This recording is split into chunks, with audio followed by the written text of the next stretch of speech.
Hi folks, St. Paul's team here with a very nice vintage Jensen 35. This is a brass tagger, so it ranges from about 1947 to 51. And I would have to say that judging from the size of that safety valve, which is almost the size of a nickel, it's 47, 48.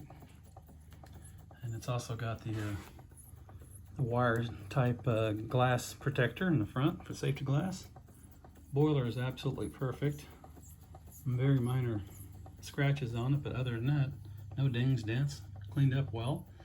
The only thing that was missing when I got it was one of the belly heater screws was missing. And I just assumed it was broke off in the heater, but no, it was just missing. So I did have to drill out the rivets to get the bands off to get the belly heater back up so where I could fasten it. And she's right now running on 40 volts. And let's take a look around at it. I've not run it much, but it seems to get better and better as it goes.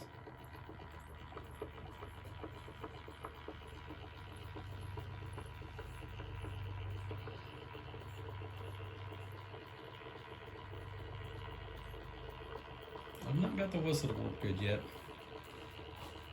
I've tried and tried to clean it out. It just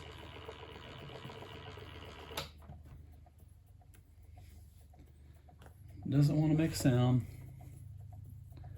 I'll clean it some more, see if it comes out of it. But the belly heater's been good for like, I think it was 508 watts when I tested it.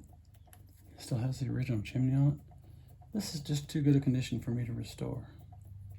Usually I strip the firebox, repaint them and everything. It's got those darn twisty nails in it that are a nightmare to get out. So I think I'll leave this one alone. I say it's just too good original shape for St. Paul's team to mess with it. But,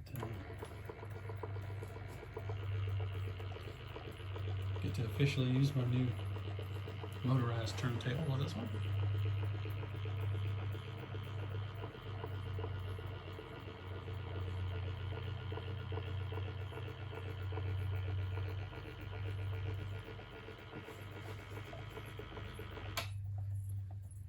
There we go, folks.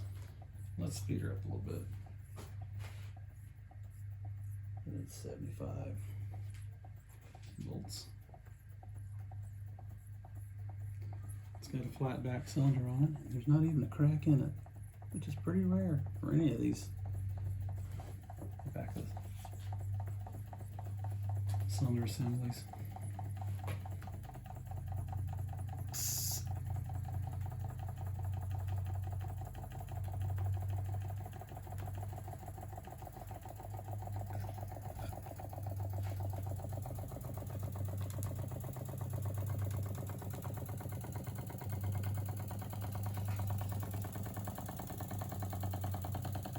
All right, folks, thanks for looking. Bye now.